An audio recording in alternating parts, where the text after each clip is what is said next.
La Maison-Blanche a officiellement confirmé que le président du Venezuela, Nicolás Maduro, a été capturé cette nuit avec sa famille par les forces spéciales américaines et emmené hors du pays. De plus, les forces spéciales américaines ont publié une première photo sur laquelle on voit clairement que Nicolás Maduro a bien été capturé.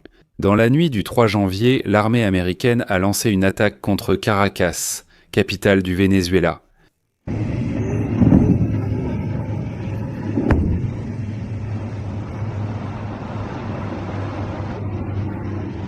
Rédactrice des sous-titres et correctrice à...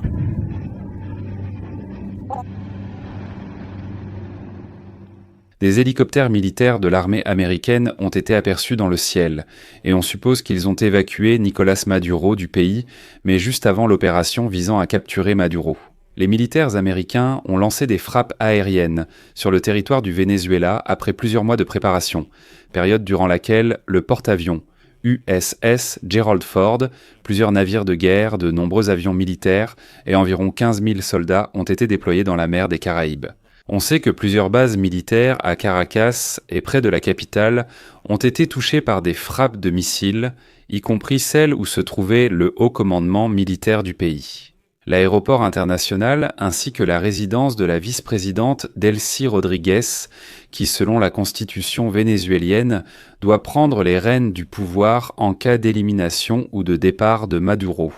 Plus tard, le département d'État américain a déclaré qu'il ne prévoyait plus de frapper le Venezuela car Maduro a été capturé. Et c'était le principal objectif. On sait également que toute l'opération des forces spéciales américaines n'a pris que 30 minutes. Néanmoins, le ministre de la Défense du Venezuela, Vladimir Padrino López, a annoncé le déploiement des forces armées dans tout le pays et a appelé tous les Vénézuéliens à s'armer pour faire face aux États-Unis. Dans cette édition, examinons toutes les dernières nouvelles connues à ce moment.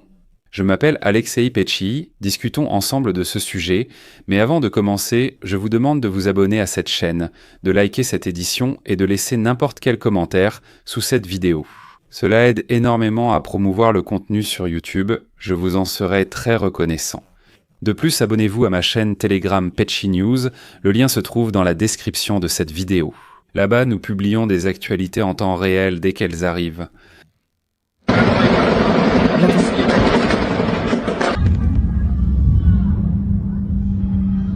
Sous-titre d'Imatorzok.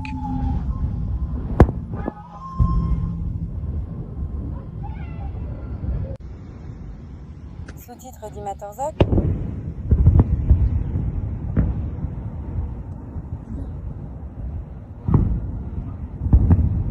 Sous-titre d'Imatorzok.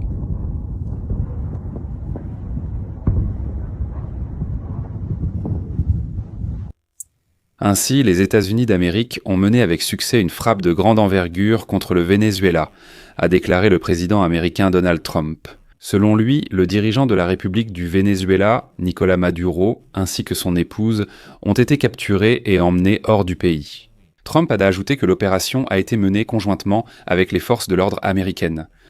Il a promis de donner plus de détails lors d'une conférence de presse dans sa résidence de Mar-a-Lago en Floride à 11h heure de l'Est, soit 18h00 heure de Kiev.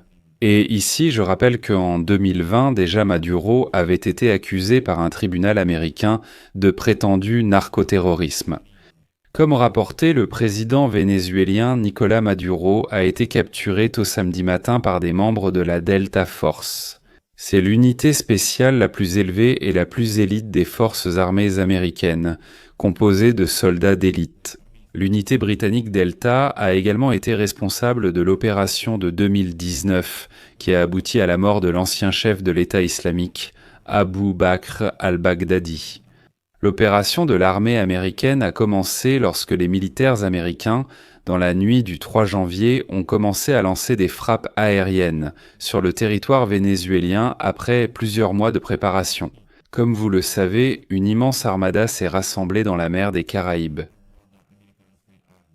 On sait que l'aéroport international Simón Bolívar, près de Caracas, la base aérienne vénézuélienne La Carlota à l'est de la capitale, ainsi que la grande base militaire de Fort Tiuna à Caracas même, ont été frappées. Aussi intéressante, la résidence de la vice-présidente Delcy Rodriguez, qui selon la constitution vénézuélienne doit prendre la direction en cas de liquidation et d'élimination.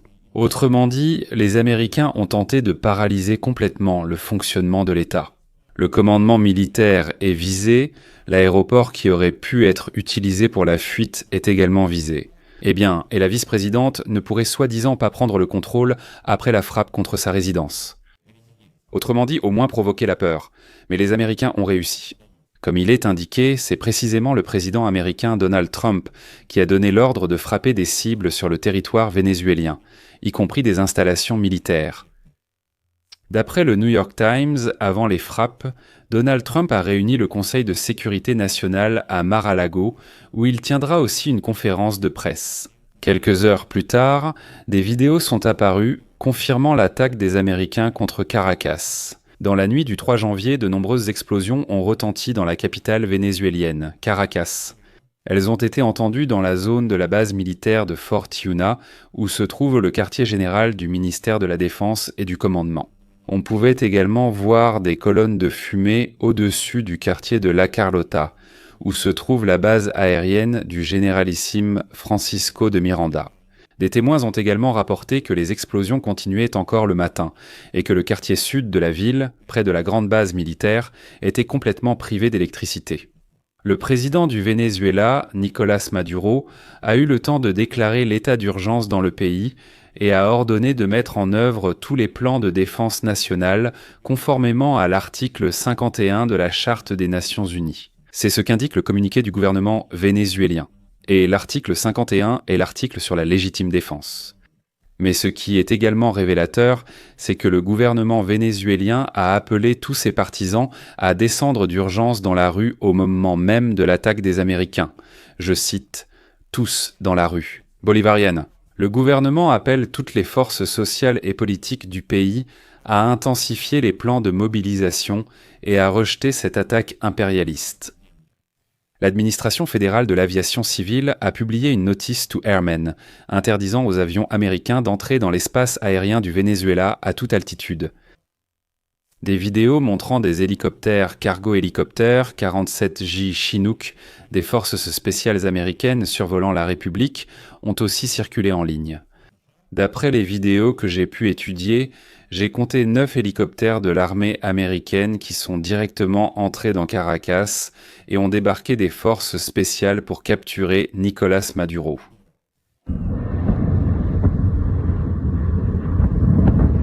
Sous-titres réalisés par Dimator Zoc. À suivre.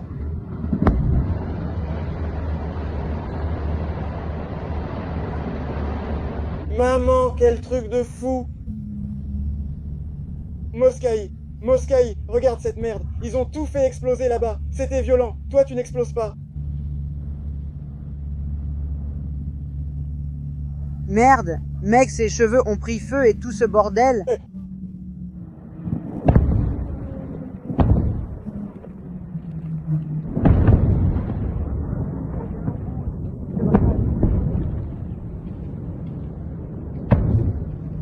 Mec, on est arrivé à temps à la maison et ils ont explosé, mec. Regarde cette merde.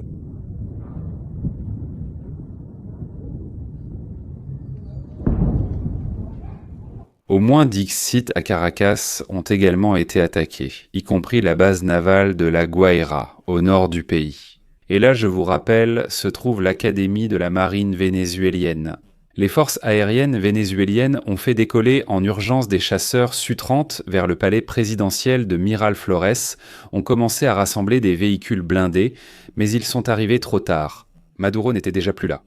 Le chef du ministère des Affaires étrangères du Venezuela, Ivan Kitrick-Kil, a déclaré que l'objectif de l'attaque américaine était, je cite, de s'emparer des ressources stratégiques de la République, du pétrole et des minéraux, ainsi que de saper l'indépendance politique du pays. Et à ce moment-là, je rappelle que Donald Trump accusait le régime de Nicolás Maduro d'avoir volé quelque chose aux Américains pour des dizaines de milliards de dollars.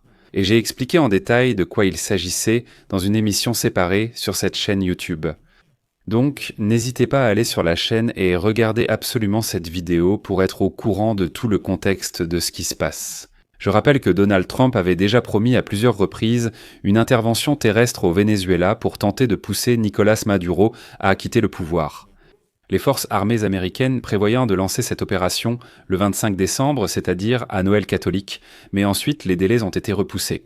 La dirigeante de l'opposition vénézuélienne, María Corina Machado, a déclaré qu'elle soutenait pleinement la stratégie du président Trump au Venezuela. Elle a qualifié Trump de défenseur de la liberté dans les hémisphères occidentales. Encore une fois, tout se déroule comme nous l'avons évoqué avec vous sur cette chaîne YouTube. Il sera très difficile d'appeler cela une invasion américaine au Venezuela, car l'opposition a en fait demandé un tel scénario d'aide pour renverser le régime de Maduro qui a simplement falsifié les élections en 2024. Interrogée sur un éventuel soutien à une intervention militaire américaine au Venezuela, María Corina Machado ne l'a pas exclu. Elle a déclaré « Je salue la pression accrue pour que Maduro comprenne ce qu'il doit faire ». Néanmoins, les vestiges du régime de Nicolás Maduro à Caracas ne semblent pas prêts à capituler aussi facilement. Le ministre de la Défense vénézuélien, Vladimir Padrino López, a annoncé le déploiement militaire national. Il a appelé à un front uni de résistance face à la plus terrible agression de l'histoire contre le Venezuela. Il a déclaré que toutes les forces armées seraient déployées soi-disant sur ordre de Nicolás Maduro, mais il a également appelé tous les Vénézuéliens à s'armer d'urgence et à être prêts à repousser de nouvelles attaques des Américains. En parallèle, le secrétaire d'État américain Marco Rubio a annoncé que les États-Unis mettaient fin à l'opération militaire à ce stade. Il n'y aura pas de nouvelles frappes au Venezuela car l'objectif principal a été atteint. Nicolás Maduro a été capturé et transféré aux États-Unis pour comparaître devant un tribunal pour des accusations criminelles. Mais Marco Rubio a également reconnu que les frappes de missiles sur des cibles à Caracas servirent de couverture aux forces spéciales qui, à ce moment-là, capturaient Maduro. Pendant ce temps, les principaux alliés de Nicolás Maduro, la Russie et l'Iran, se sont simplement contentés de condamner l'attaque américaine et ont demandé à Trump de s'expliquer devant eux sur ce qui s'est passé.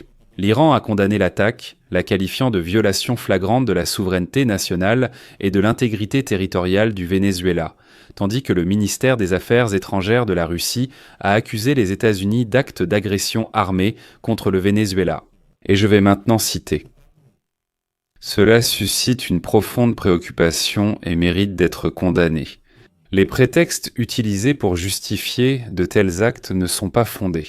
Et ce sont les Russes qui affirment cela, alors qu'ils mènent depuis 11 ans une guerre sanglante, injustifiée et totalement non provoquée contre l'Ukraine. Vous allez encore ouvrir votre sale bouche pour parler des prétextes au déclenchement de la guerre. En attendant, à la fin, je vais vous montrer cette photo. Sur cette photo, Nicolás Maduro rencontre une délégation chinoise littéralement quelques heures avant que les forces spéciales américaines ne débarquent et ne l'arrêtent à Caracas. Je mets des points de suspension pour l'instant. Donnez votre avis et vos conclusions dans les commentaires sous cette vidéo, abonnez-vous à la chaîne, activez la cloche et n'oubliez pas de mettre un like. Si cet épisode vous a paru intéressant et utile, vous pouvez soutenir le travail de cette chaîne YouTube par un don ou un abonnement payant via les liens et coordonnées indiqués. Dans la description de cette vidéo, il est écrit « Soutenir la chaîne Alexei Petchy ».